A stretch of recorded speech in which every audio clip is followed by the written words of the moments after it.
Hello, my name is Dave Wells. I'm the current chair of the Oregon Society of American Foresters for 2022. And with this, I'd like to welcome you to our 2022 Oregon Society of American Foresters sort of general meeting and annual meeting. And for those who attended last night's business meeting, I hope it was informative and you had some fun listening to what was going on there, and also informative, I guess, and interesting. This year, it is a little bit unusual that I do get to chair both the this meeting and the OSAF organization, and it's been interesting. And I think so. A couple of things. This is our third virtual since the pandemic started. Next year, we plan to meet in person, May 10th through 12th at the Seven Feather Casino for a meeting hosted by the Umpqua chapter. I'm just going to if you look on your program, this is what's on the back page. Just want to be sure and save the date there. Of May 2nd to May 10th through 12th in 2023 for that trip down the I-5 corridor to meet at the Seven Feather Casino for the meeting hosted by the Umpqua chapter. For those wishing to get continuing forest education credits, CFE, today during the program, I'll be sharing the code phrase, and you'll need to write that down on the CFE form that is linked in the program on page 4. And we'll talk more about the CFE credits at 4:15 as we sort of move up to wrap up this meeting. I want to remind you of the virtual silent auction, which is now open and will be closing at 8 o'clock tonight.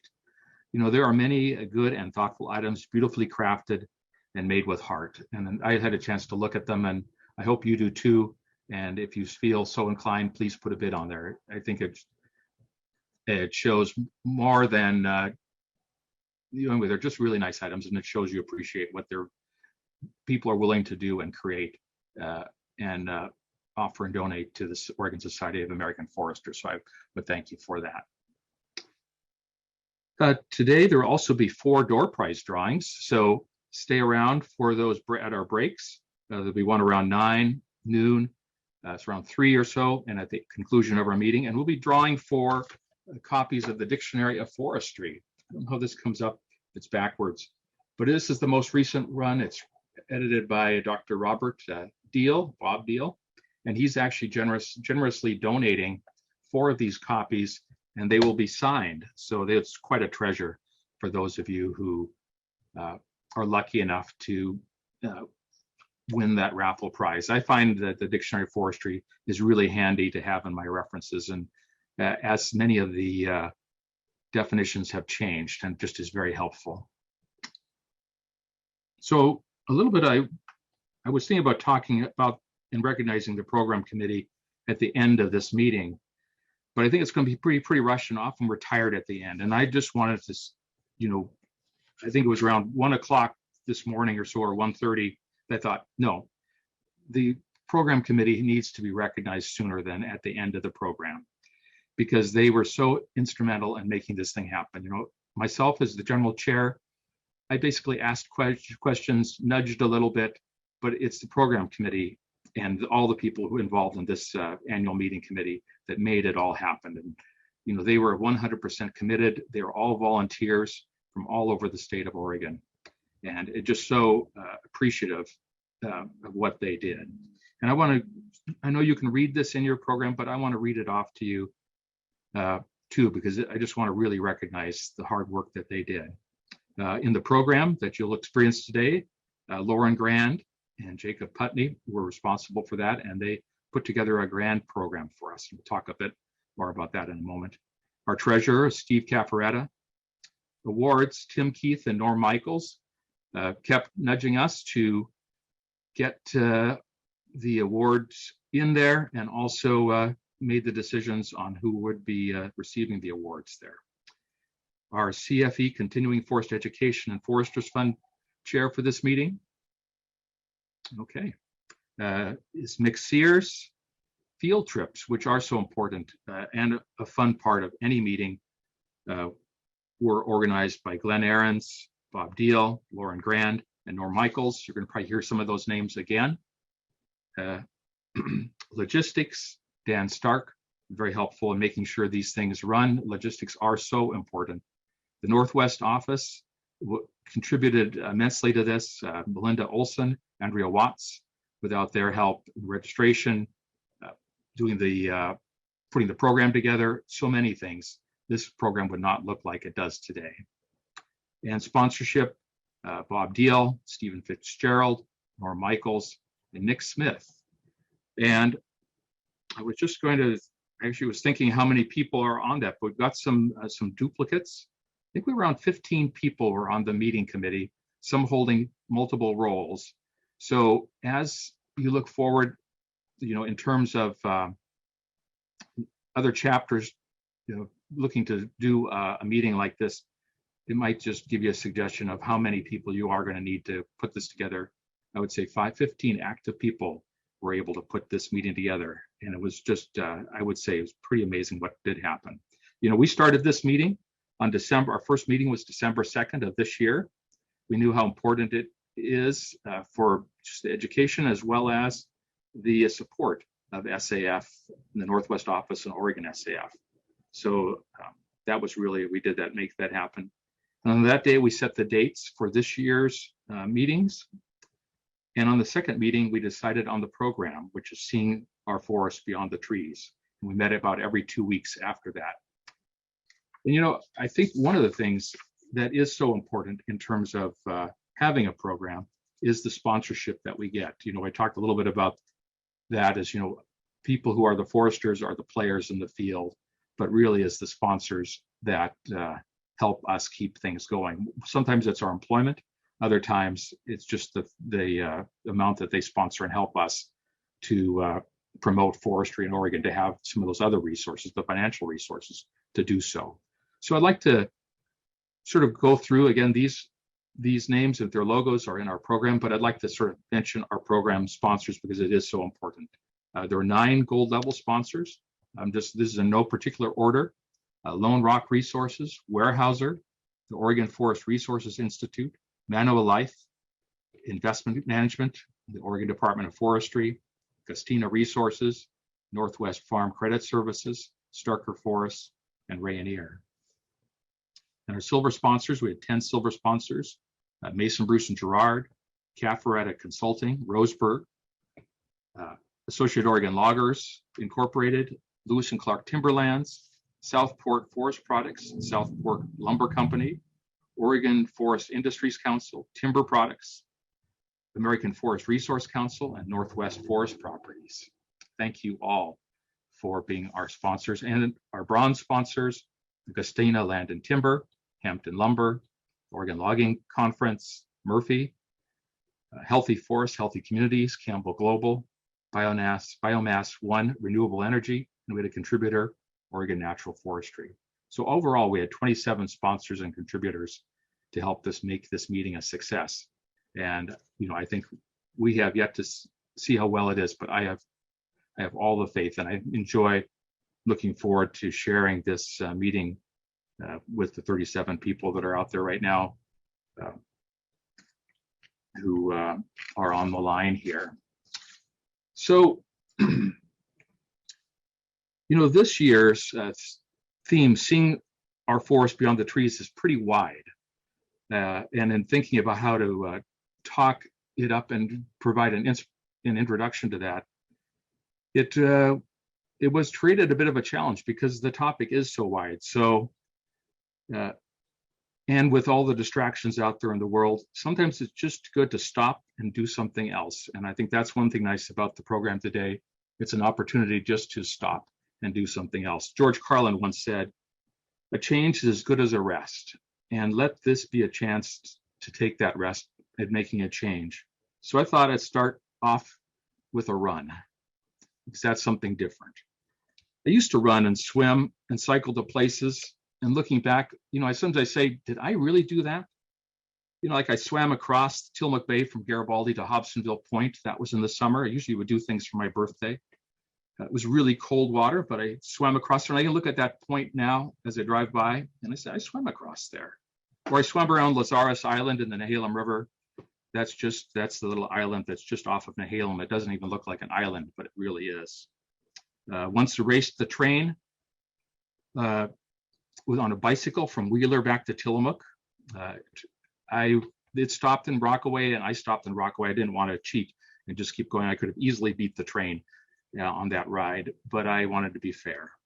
And I cycled all over the Tillamook State Forest, not so much on trails, but on logging roads that diesel engines had to shift way down to climb. All of these events, I basically went from place to place. It wasn't so much stopping to look, except where my feet were landing, or checking the temperature, or what surface my tire was on. It was about movement.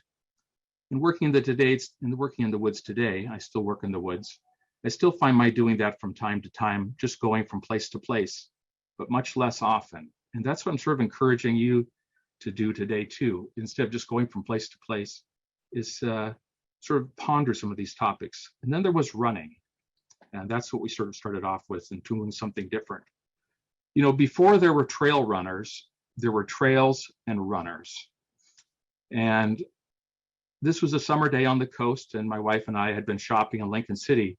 And coming back to Tillamook, I had talked her into dropping me off on the Salmon River side of Cascade Head near and I was going to run over Cascade Head, and she was going to pick me up near Neskowin. Luckily, I talked her into doing something like that, and we stopped. I changed into light shorts, had a light singlet, and my running shoes. And my wife insisted that I drink water, but I didn't want to. I wanted to go running. So we had our little argument. And now excited, I took off. And that excitement was crucial, I think, to getting me halfway across that hill, because that first half is all uphill to the top of the meadow up there. And being honest about that run, I'd hiked pieces of it before, but I'd never done the whole thing. And half of the run, I didn't know if the trail really even existed. It was more of a rumor, because one half of that route, from the top down to Neskowin, all that I'd seen is people walked through that way about 10 years before, and I just heard rumors of a trail there. And it was in the afternoon, and if something went wrong, it'd probably go wrong really fast. And there was a big hill, and I actually was pretty scared of what laid ahead. It was all the way up the hill to that crest, and I ran fast through scattered trees and meadow, views of the Pacific Ocean, Salmon River estuary, wildflowers. I was running light with just shoes and shorts in the top. And the sun beat down because it was in the sun, and it was the coast, and it was hot. And luckily, I was pretty excited, and I didn't really feel that heat or the sun. And I was also in my early 30s. At the top, there was a trail that connects to the road that goes out to the top of Cascade Head and 101. And I'd done that. I'd taken actually lead hikes on that trip, and I was familiar with that way. But I wanted to take sort of like the road less traveled, or actually the totally unknown road to me. So I had seen that group walk through about 10 years before. It was actually carrying a boom box on the shoulder with like 3 people walking up that way from Neskowin. So I headed that way. And I knew something about trailblazes and what a tread would look like. And it wasn't very far that I got underneath the trees, and all I really got into was a bunch of down logs there, a series of down logs with a barely noticeable vegetation that suggested a trail, a change in the vegetation. There was a porcupine that I stopped and looked at for a moment, and driven out, not by that initial excitement, but more by thinking about survival and finding my way, I did crawl over those logs. And once pretty soon those logs did stop, and I began following what looked more like a trail, and I came out on 101 just south of Neskowin to find my wife, my car, and safety.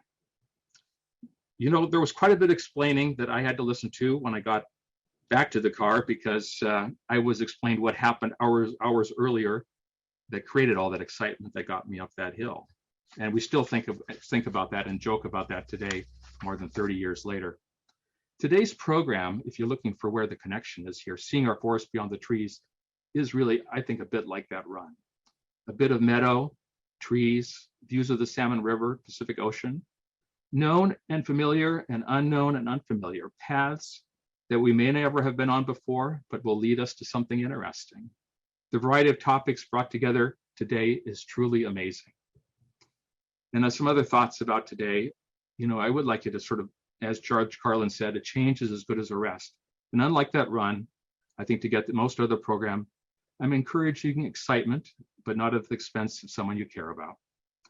Instead of going quickly from place to place or topic to topic, feel a bit, feel that sun or under the trees, the coolness, try and experience what you're going to hear. Suspend disbelief and distractions if possible. Immerse yourself in these topics. They're all interesting. And imagine that this will be the last Zoom conference you will ever attend, and that years from now, you will look back and say that you were there. So I hope you think and enjoy today, take these ideas in, and I think we're about on schedule. And with that, I'd like you, Jacob, to introduce our first speakers. Thank you so much. So before I do that, Dave, I want to give Dan a chance to go over the Zoom logistics really quick. Okay. Hi, everybody. Good morning. Dan Stark. I'm a OSU Forestry Natural Resources Extension agent on the North Coast. I'm based in Seaside this morning. And I'm also the chair for the Tillamook Clatsop chapter. And just to go over some Zoom basics with you, we're all pros mostly at this point. And 2 years or more, we've all been lamenting on Zoom here. So, if you have any technical issues, I ask that you just reach out to me in Zoom. Just some basics here for how this is going to work today is each session is going to have their own moderator, and there will be time for question and answers after each speaker during that period. So you should write your questions to the speakers during this time in the Q&A box. Though that's specifically for questions, and that's what I'll be monitoring and assembling those together. And we'll be asking our speakers your questions during those times. Also, please don't put your questions in the chat. That's specifically for technical issues. So again, if you aren't having issues figuring some things out, please let me know in the chat box. Thank you so much.